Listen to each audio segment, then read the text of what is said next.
Today's dedication is for Zahn, who gave me a very generous 1 year's worth of subscriptions on Patreon. Omnath Locus of All versus Mizzix, Itali, and Tuvasa. Some strong commanders here, and we have no ramp, so a mulligan. Okay, we do have some ramp there and can fix some draws with Sensei's top. Not the most incredible hand, but I think we have to try it. Don't fancy my odds in this deck against Itali and Mizzix anyway. Tuvasa's pretty tough as well. Alright, getting to an untapped land here, so let's go for the Plateau into Sol Ring. And then obviously it's Sensei's top, and we will spin the top straight away because we want to be able to fix our draws here, try and get into some ramp. Alright, there's a Nature's Law and a Bayou, so it can go... yeah, we're not going to be able to cast the Nature's Law, so Sultai Charm, Bayou and Nature's Law is fine. And then we can get down the Triome next turn. Itali throwing down a Birds of Paradise.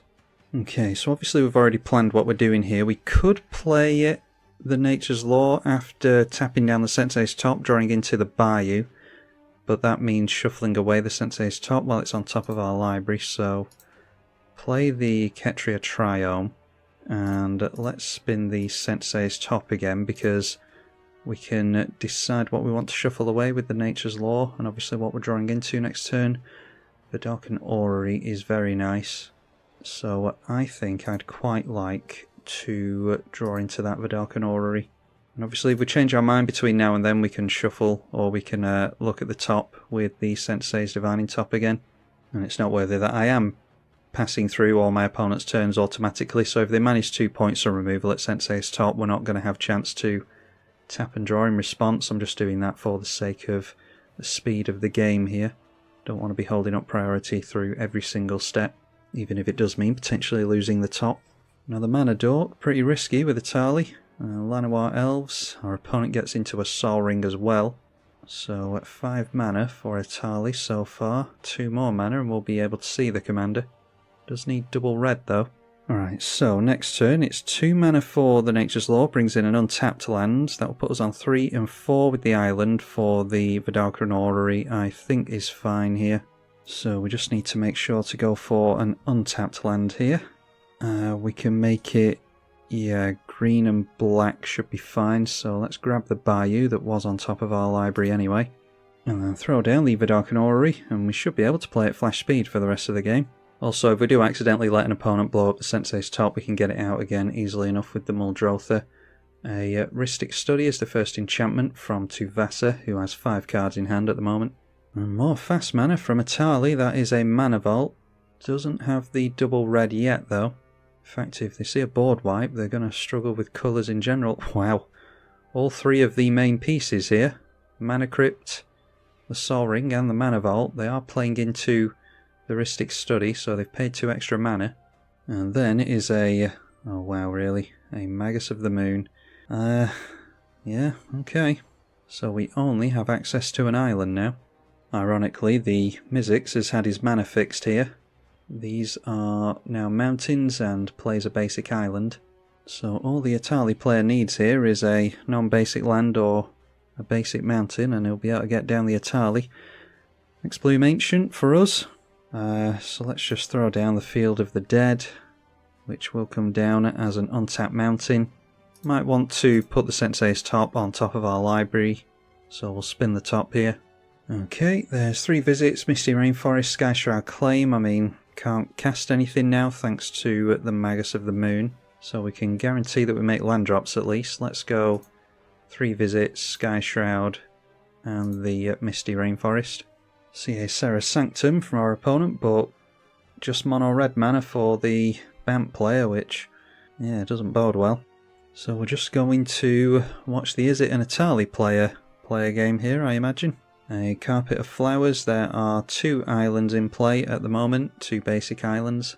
Need to be ready for the Itali actually, because we can spin the top and give them the Nature's Law, I think is on top, or is it 3 visits? Nature's Law's in our bin, so it must be 3 visits. We get hit by the Magus. So let's just spin the top now so that I can F6 through the turn, assuming that they do go for the Itali. So it's Sky Shroud Claim, land so that we can still draw it next turn, and the 3 visits on top.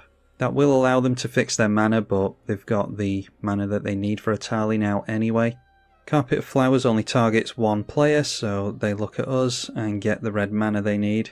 And as you would expect, Atali comes down, maybe going to give Tuvasa a card here because they don't want to tap down the mana vault. And they do.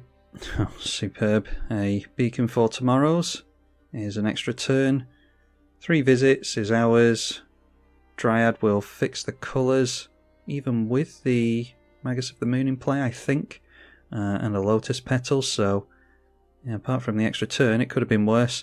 Gonna draw 2 Vasa, a lot of cards here potentially though. Pyroblast, going to be cast onto the Rhystic Study, so going up to 11 cards, it's done its job.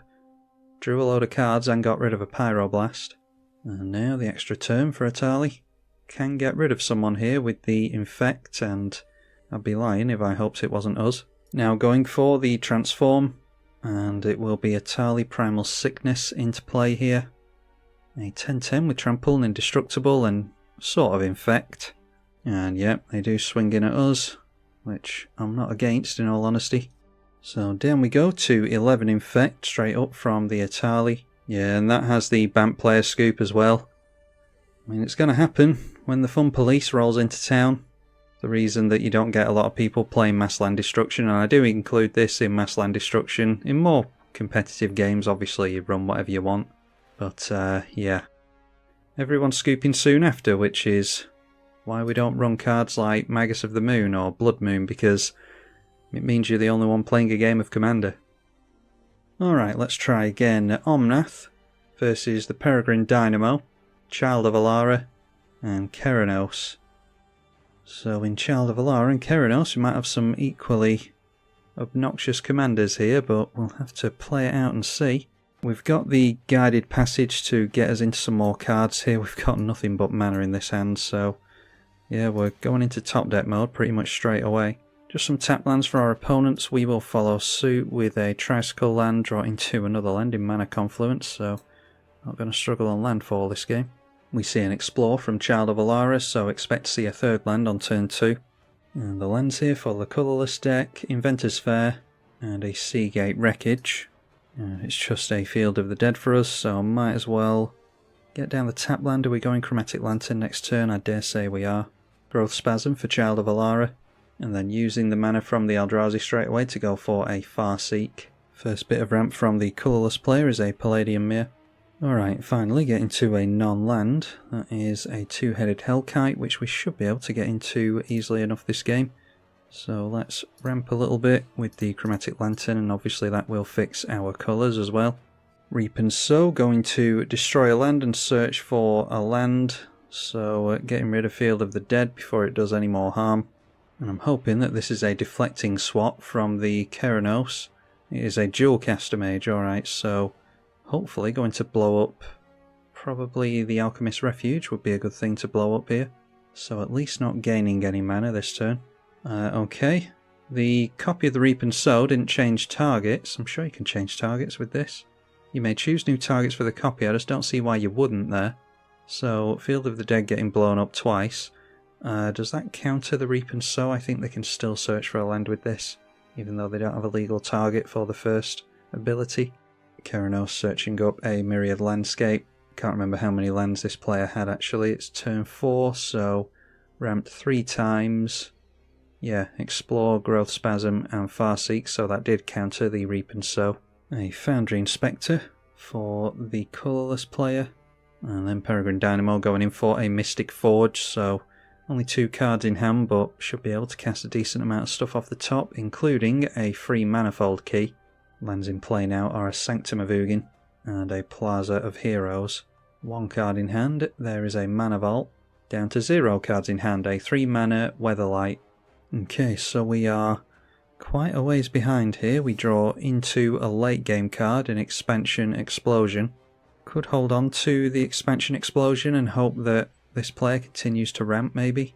Play out the Mana Confluence. I don't think I'm necessarily all that interested in having my commander in play. Can always go for it next turn because we won't be going for the 2-headed Hellkite anymore. Or we could go for our commander here and then next turn hold up expansion and guided passage. That would be mana efficient, so let's go for that. Noteworthy that thanks to the Chromatic Lantern we don't have to pay life into the mana confluence, which is one of the many utilities of Chromatic Lantern. A lot of people that berate this card online don't actually understand the utility of the card, they just think of it as colour fixing, which it obviously is, but the utility of the card can't be understated, and it really is. A Labyrinth Skophos is in play now, and Keranos just passing through the turn, so looking to hold up some spells and crack the mirrored landscape, I imagine. Noteworthy, there's a mirror pool over this side as well. Thespian Stage has hit play for the Child of Alara. Okay, and Child of Alara just passing through the turn as well. Inventor's Fair will gain a life at the beginning of the Peregrine's turn. An Ancient Tomb for our opponent, so 0 cards in hand. Can play cards off the top, don't forget, and that is a Karn, Scion of Urza. Then casting the commander, the Peregrine Dynamo, and now creating a construct, which they will be able to do next turn as well. That is an 8/8, thanks to all the artifacts in play. Then tapping down the Foundry Inspector to crew the Weatherlight. Now going to be able to copy the triggered ability of the Weatherlight here, so have to see if our opponents have anything to say about this. Filtering mana through the Cascade Bluffs makes double red. That is a Volcanic Offering, alright, so destroy a target non-basic land you don't control, and a target non-basic land of an opponent's choice you don't control, 7 damage, and 7 damage of an opponent's control. So we've got the Ancient Tomb being targeted over here. I think I'll go for the Thespian Stage here, because it can be part of a combo. And then it's 7 damage. I imagine this player was allowed to choose, so 7 damage on here and 7 damage on the Dynamo. I think I'd go after the Construct, to be honest. It would have been 7 damage and then would have lost a power and toughness thanks to the Weatherlight going down. Anyway, Stroke of Genius in response, where X is 5 from the Child of Alara player. We'll go up to 7 cards in hand. Now, how is this worded? With a mana value of 4 or less. This has a mana value of 3 or less. If I'd copied that, would it have copied the value for X as well? I don't think it would have done. Anyway, the colourless player went for a Seagate Wreckage there. Yeah, draw a card only if you have no cards in hand, so they draw up to 1. Alright, so let's see if we can continue to do a whole lot of nothing. Vampiric Tutor might be able to do something for us. We can do that during our upkeep if we feel as though we need to. I suppose we could go after something with the Vamp Tutor here, couldn't we? In response. Yeah, let's do that. Let's go for Vamp Tutor. We can reveal something with the Omnath that might help us get back into this game. So we're going to have 4 mana available, -3 from the Coma, or the Omnath. Yeah, so I was just looking at the Coma there, hence my mistake. I think going for Coma is fine here. So I'll put that on top, reveal it to the Omnath, make 3 Simic mana, obviously draw into that, play the Plaza of Heroes, and we'll cast ourselves a Coma. I do have shenanigans in this deck where we make lots of black mana with Omnath, but it's often the case that we're not quite fast enough for our opponents, unfortunately, in that regard, so building a whole deck around generating lots of black mana is probably the thing to do. But luckily we do have lots of means of cheating on coloured mana as well, as we just saw there. So Coma triggering for the first time. Now is your chance to do something about it, opponent. But now we've got Indestructible on Coma for the rest of the game, most likely. Keranos, God of Storms, into play. Demonic Tutor from Child of Alara. So could have tapped down some lands in response to the Demonic Tutor there, but then they can just go for spot removal onto Coma with the Demonic Tutor, which they might still be able to do regardless. Okay, and there's a Farewell, so yeah, like I said, if we'd gone for tapping down the lands, they wouldn't have been able to afford Farewell, but then they wouldn't have tutored for it, so yeah, going after all the artifacts, wow. Our opponent's trying really hard here. Not much point in sacrificing a Coma's Coil onto the Karn because it's only until the end of turn, so yeah, nothing we can do there. Oh my god, and then he scoops. That is such a prick move. Yeah, ruins the game for everyone else, then bounces. Yet another ban. I don't really like to give people like that airtime, but for the sake of all of you that watch, or all of you that play Magic Online, I should say, You might want to block the same players that do this type of thing. So that is Miro83. Obviously you can block him or not block him, it's entirely up to you, but I'm hoping that will be useful information for any of the viewers here. We are choosing what to put into exile here, I think. No, we're choosing which card to put into hand, so they can have the Semblance Anvil. So now the commander back into play, and it swings in to the left here. There's an Urza's Mine. Don't think I've ever seen Tron assembled on Magic Online. Alright, and a Sky Shroud Claim should help us get back into things, so let's see here. If we play a land, then we'll get 2 untapped lands and should be able to go for Guided Passage. And we need to make sure that these are untapped, so it can be a Tiger, and yeah, Tropical Island should be fine. And we can go Guided Passage for Teamer, and we'll point that at the colourless player. We're not going to get good cards, or really good cards from either player.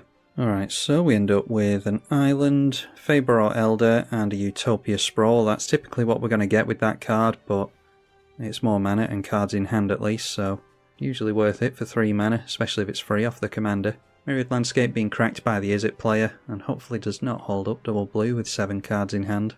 Now our opponent revealing the top cards of the library with Karn and then copying that ability with the Dynamo. So I'm hoping we'll be able to deal with this Karn with the 2-headed Hellkite next turn. Okay, the log doesn't tell us what card they revealed. The card put into exile was Zenith Chronicler, so that is there, which means Vesuva was put into hand, and now we've got a choice to put into hand between Forsaken Monument and Gonti's Aetherheart. I think the Forsaken Monument's going to do more damage, to be honest. So we'll give them the Aetherheart and make them fish for the Forsaken Monument, which will be exiled under the Karn, hopefully, not for long, because, like I said, looking to grab a hold of that next turn. Putting a Locus into play tapped. Can't believe that we haven't seen another Locus land in all these years. I think there's only 2 of them in the game still. Then out comes the Semblance Anvil. Could imprint the Gonti's Aetherheart under that, and they do. So of the 2 cards, we know they've got a Vesuva in hand, which could go as a copy of the Cloud Post to make this tap for more mana. And we draw into a land, so Utopia Sprawl is effectively free here. I want to be able to play the 2-headed dragon and hold up the expansion, because I have a feeling it's going to get countered. So we'll go Utopia Sprawl onto the Tiger, which is of course an untapped land, so be able to tap that for 2, immediately paying for itself. Priority is being held up by the Keranos, and we'll have that make black mana. I don't think it really matters. Oh, now the problem is we're not going to have a legendary permanent in play, are we? No, we're just going to have to risk it and hope that this player doesn't counter the dragon, because it does behoove him to have the Karn removed. So yeah, we'll just go for it here. For all the legends in the deck, the dragon is not legendary. We do get straight through the potential counter magic though, so that's good. Swing straight through at the Karn. That will draw us a couple of cards. Okay, gets us into a Nature's Law, which we can play instead this turn, because I didn't account for the fact that this is not tapping for 5 colours at the moment. Or not, I've accidentally passed through the turn somehow apparently, so do not have an extra land for next turn, which I'm hoping isn't relevant. A Dissipation Field isn't one that you see very often, but that's a good Pillow Fort type effect. Vesuva into play, and it does come down as a copy of the Cloud Post. And then playing out that which was taken. So for 4 and a tap, put a divinity counter on a permanent that isn't this, and each permanent with the divinity counter on it has indestructible. Playing out Weatherlight completed after that, so back down to 0 cards in hand. Does have the 4 mana for the divinity counter enabler. And that goes on to the commander, so we'll have indestructible as long as this thing stays in play. So just holding back as a blocker, and we just throw into another land. So are we just going for our commander here? We'll have 3, 4, 5, 6, 7, 8 mana after a Nature's Law. Our commander is 6 mana, which means we can still hold up the expansion if we're careful. So I think that will be alright. The Izzet player still holding up priority. We'll grab ourselves another white source in the Savannah. So putting Phyrexian Life into the Omnath allows us to hold up the expansion, and we can play out a tap land here. Argument to be made for us swinging in with the Hellkite first, but I don't mind getting down Omnath and ramping a little bit here, so we'll go over at the colourless player before we start seeing lots of Eldrazi. One of them has been exiled permanently, thankfully. And there we see a Muldrotha, yet another land, but we'll at least be able to start floating black mana here. I guarantee I'm going to forget by the end of the colourless player's turn to float the black mana from the Omnath. More Pillow Fort, a propaganda for Keranos this time. Another life gain by the Inventor's Fair thanks to Metalcraft, and tapping in response, drawing a card with the Seagate Wreckage, and we'll obviously draw another one in the draw step. Still has a decent chunk of mana for the turn. A Khan's Bastion now. Only have the Divinity counter to proliferate, and then searching with the Inventor's Fair. We'll be able to grab an artifact, copying that with the Peregrine Dynamo, nothing we can do here. So gets a couple of tutors. First one is a Blinkmoth Urn, which we all stand to benefit from, although neither of us have an artifact in place, so apparently not. And there is a Planar Bridge as well, so we need to keep a very close eye on our opponent here. I have gone through to the end of the turn here, so we'll float a couple of mana, one of which is going to cost us a life. And that is transformed into black mana by our Omnath. So we've got that 2 black mana floating here. Okay, and there's a Wild Growth, another means of ramping for us. And then there's no shenanigans we can do with Omnath this time, we just need to hope that we can get into something decent. Didn't even look at what I revealed there. It was a Supreme Verdict, so might as well make some white and blue mana from that. So obviously draw into the Supreme Verdict, not going to use it here though. We could just turn that into black mana. I think I'm fine with that, we'll see what we draw into with the two-headed Hellkite. The Weatherlight completed doesn't have any chance of being crewed, so yeah, we'll just take these two into the right, draw 2 cards to the Hellkite, gets us into a Villainous Wealth, and a Sensei's Divining Top. So dealing the damage, taking them down to 25. We could go Muldrotha and grab back the Field of the Dead here. I think we first go for Wild Growth, that'll make even more black mana. Wild Growth onto the Tropical Island should be fine. So like I said before, that's effectively free. Let's drop the Muldrotha. There's only one permanent we can actually grab here, but I think it's worth getting the Field of the Dead. And it will be online here, so it triggers and makes us a zombie token. And then we can go for the Villainous Wealth here. Or do we just float a bunch of black mana over our opponent's next turn cycle? Yeah, let's go for the Feyburrow Elder instead. We can continue to hold up the counter spell, or the copy spell expansion, and if we don't use that then we can just float all this black mana and put it into a Villainous Wealth next turn. Obviously the Sensei's Top sets us up for our commander as well next turn, so we'll have to account for the draw step, but I think we can safely pass at that. Evolving Wild's being cracked by the Izzet player. Okay, and the Izzet player continuing to play at instant speed with 7 cards in hand, has all the time in the world with the Pillow Fort in place. And now we see the Planar Bridge from our opponent. If I was the Izzet player and had a counter spell, I wouldn't be letting that into play. So do we just assume there's no counter spell from our opponent and Illusionist's Braces? Don't forget the artifact spells do cost 2 less thanks to the Semblance Anvil.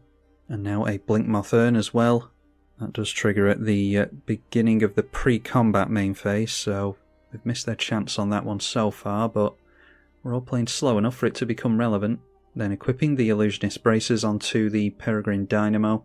So I will spin the Sensei's Top. Once again we have to focus on the fact that we're going to draw a card and then reveal to the Omnath. Okay, but we've just got a bunch of lands available to us anyway, so yeah, playing a fetch next turn will be the thing, I think. So let's go... yeah, Cascading Cataracts could be useful, I suppose, while we've got a fetch in hand. I was going to go for a cycle, but yeah, let's go Verdant Catacombs, the Triome, and we'll draw into the Cascading Cataracts, but we'll not play it next turn. Now, once we transform all of our mana into black, the Izzet player will have a chance to do something to us. Okay, allowing us to keep the coloured mana. Alright, there's a Mystic Confluence. Yeah, that is mana value of 5, so we can't copy it with this thing, unfortunately. So they're obviously using this to bounce the 2 creatures and then draw a card, which does suggest to me that they don't have counter magic in hand. Not much point using this for Explosion because we'd only draw 1 card and we know what the card is, so yeah, we'll just have to allow that.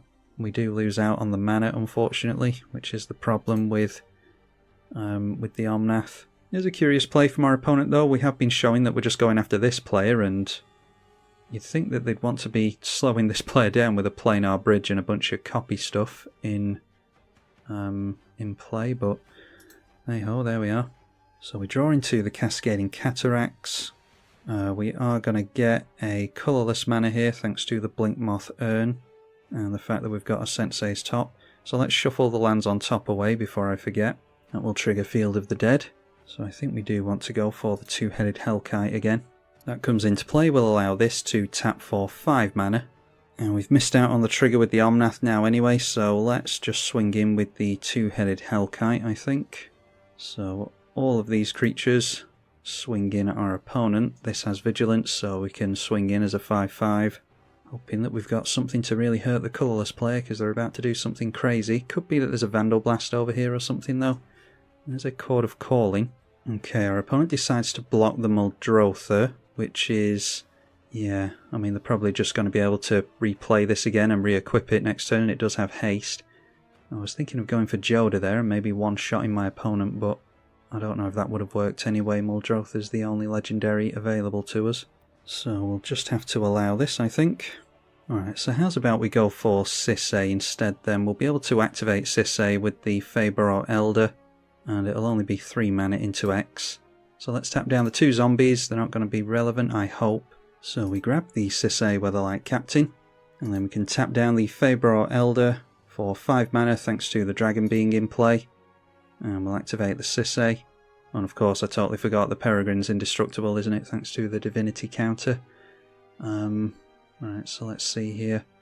Got Sharnid available to us, and we can play our commander into that, I suppose. So let's just go for that. Don't see that we're doing much of anything against this colourless player, unless the Izzet player has something up his sleeve. Oh, and we actually don't have the mana for it. That's annoying. Okay, so we can't cast our commander here like I thought we could. So in that case, we're still holding up the expansion, I think. Yeah, we got them down to 13 life. I think we could have done more against the colourless player there if we hadn't had to dump 6 of our mana into that dragon again. Obviously it's drawing us more cards, but okay, there we go. A chain reaction, again, just plays into the colourless player's hands here. So, yeah, I think we keep the Muldrotha alive here with the Plaza of Heroes, and we can replay Plaza of Heroes with the Muldrotha, as well as our other stuff. But yeah, we're fighting a losing battle here. Oh, and no, we can't. I've just read it. Exiles the Plaza of Heroes. That is in the exile zone, so we can't replay it with Muldrotha. But yeah, I'm hoping the Izzet player has an answer for everything that the Peregrine Dynamo is going to be doing next turn. Alright, so our opponent gets a bunch of colourless mana from the Blinkmoth Urn. That would have been 2, 4, 6, and 7. Don't think there's any artifact lands. Anyway, as we thought, the Planar Bridge being activated, Peregrine Drake going to copy it, as is the Illusionist Braces, so 3 artifacts coming into play straight from the library, and I'd be surprised if this wasn't a combo. Yeah, so some confusing plays from the Izzet player. I'm not sure. We didn't show any hostility towards him whatsoever, and I'm very aware of the fact that he's got 7 cards in hand and is being left alone. Last thing you want to do is let a control player do whatever he wants for the majority of the game, but when you see what's coming here, it's pretty scary stuff. A Voltaic Key. And Voltaic Key, I'm guessing, is untapping the commander. And yes, it does, so it can copy the Planar Bridge again. So the Peregrine Drake, or the Peregrine Dynamo, and the Illusionist Braces will make 2 more copies for more tutor shenanigans. Okay, now we see a Grimoire of the Dead. A Clock of Omens, an obvious combo piece here. Could go for something like Magicynth Lattice to make everything an artifact to tap into the Clock of Omens.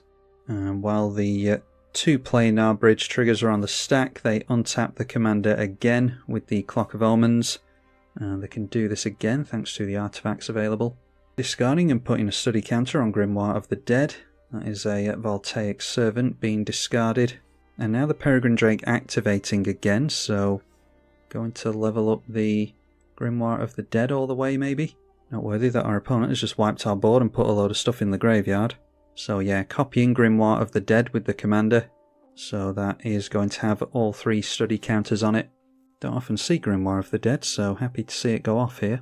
And then untapping the Grimoire of the Dead with the Clock of Omens. That is, yeah, there's no mana in that to reanimate everything. And now untapping the Commander again. Planar Bridge grabbed the Darksteel Forge to make everything indestructible. So copying Planar Bridge yet again. Now a Helm of the Host to make copies of the Commander, no doubt. And then an Unwinding Clock. Untapping the Commander again with the Clock of Omens. Okay, after that putting the Ugin into play. So +2 on that is 3 damage, and then copying that is 3 more damage onto the Muldrotha. If they're going to reanimate everything anyway, then Muldrotha's pretty useless, but obviously they'd rather have it on their side of the field. Okay, so the other 3 points of damage going over to the Izzet player, but the Muldrotha will be finished off here. That does count as a permanent, dealing damage to them, so it does trigger the Dissipation Field. Ugin will go back to their hand.